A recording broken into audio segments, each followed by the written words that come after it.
Welcome to रिजवाना's cooking. और आज मैं बनाने जा रही हूँ जर्दा। जर्दा बनाने के लिए जरूरी है कि आप बहुत गुड क्वालिटी के सैला बासमती राइस ले और फिर उससे जर्दा बनाए तो जर्दा बहुत जबरदस्त बनेगा, बहुत अच्छा बनेगा। उसके लिए हमें किन चीजों की जरूरत है वो देख लेते हैं। जर्दा बनाने के लिए राइस का और शुगर का रेशियो इस तरह रखा जाता है कि दोनों चीजें बराबर की ली जाती हैं। अगर आप 2 कप चावल ले रहे हैं तो 2 कप शुगर लेंगे, तो इस हिसाब से शुगर का रेशियो जर्दे में बिल्कुल मुनासिब रहता है। Saila basmati rice 2 cup 380 grams, sugar 2 cup 380 ग्राम, 50 ग्राम्स आलमंड्स बादाम जो कि ब्लांच हुए हैं और स्लाइस में कटे हुए हैं, आधा कप घी। अच्छा जर्दा बनाने के लिए ज़रूरी है कि जर्दा आप हमेशा घी में बनाएं। वैसे तो आप इसको ऑयल में भी बना सकते हैं, लेकिन वो टेस्ट, वो जायका नहीं आता जो कि घी से आता है। 50 ग्राम रेजिन, 50 ग्राम फ्रेश कोकोनट, 50 ग्राम कैंडिड फ्रूट्स, चेरीज में दोनों कलर की चेरीज हैं, वो यूज़ करेंगे गार्निश करने के लिए। लेमन चाहिए होगा हमें इसमें, और ग्रीन कार्डमम है तकरीबन 8 क्लोव्स, और जर्दे के लिए हमें कलर चाहिए केवड़ा एसेंस, और हमें चाहिए half cup milk.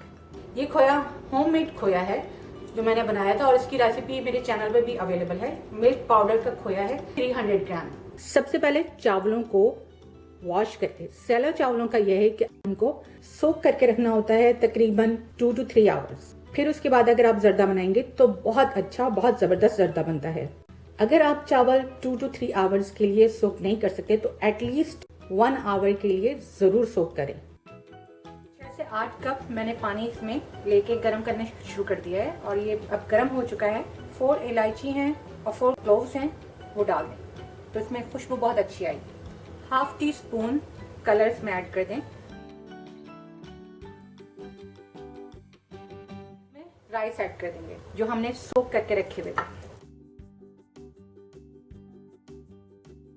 In rice को कंप्लीटली कुक करना है, बिल्कुल डन हो जाएं तो हम इनको ड्रेन कर देंगे।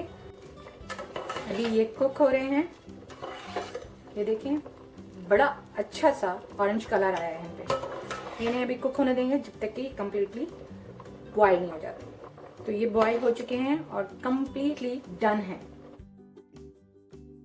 मैश हो रहे हैं, तो ये अब डन है। इनका पानी ड्रेन कर देती हूँ।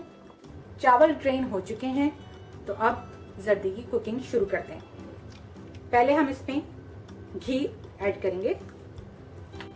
जैसे ही घी गर्म होता है लौंगे ऐड कर दें, ग्रीन इलायची, और इसको थोड़ा सा कुक करेंगे। जैसे ही थोड़ी सी कड़कड़ाएं इसमें नट्स ऐड कर दें, आलमंड्स, कोकोनट, रेजिन्स, किशमिश डाल के, बादाम डाल के इसको थोड़ा सा हम भूनेंगे। कैंडिड फ्रूट्स,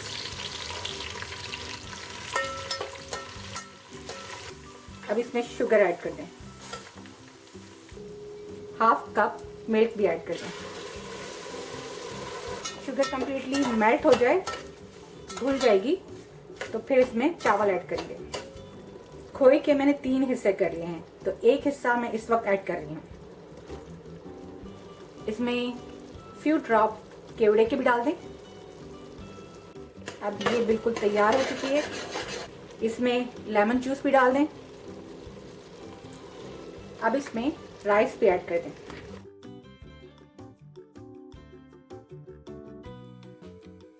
अब इसको मिक्स कर लें अच्छी तरह।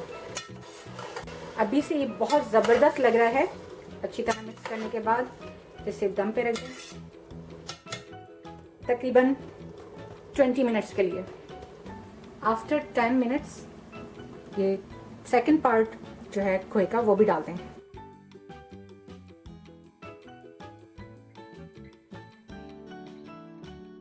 इसको थोड़ा सा मिक्स कर दें चावलों के साथ। और पानी ये देखें अभी भी है, इसको अभी ये कम्प्लीटली दम नहीं हुए हैं, तो इसको मैं फिर से दम पर रख रही हूँ 10 मिनट के लिए। ये देखें दम हो चुके हैं कम्प्लीटली। और अब ये देखें कोई पानी भी नहीं है यहाँ पर, ये दम हो चुके हैं। अब मैं इनको ठंडा करूँगी और इन्हें डिश आउट करूँगी। बचा हुआ खोए का तीसरा हिस्सा सर्व करते हुए ऊपर से स्प्रिंकल कर दें। बहुत ज़बरदस्त सा जर्दा तैयार है। ये ज़बरदस्त सा जर्दा आप ज़रूर बनाएं और मुझे अपनी फीडबैक दें। सब्सक्राइब करना नहीं भूलिएगा। अपनी दुआ में याद रखिएगा। Thanks for watching this one cooking. Bye for now.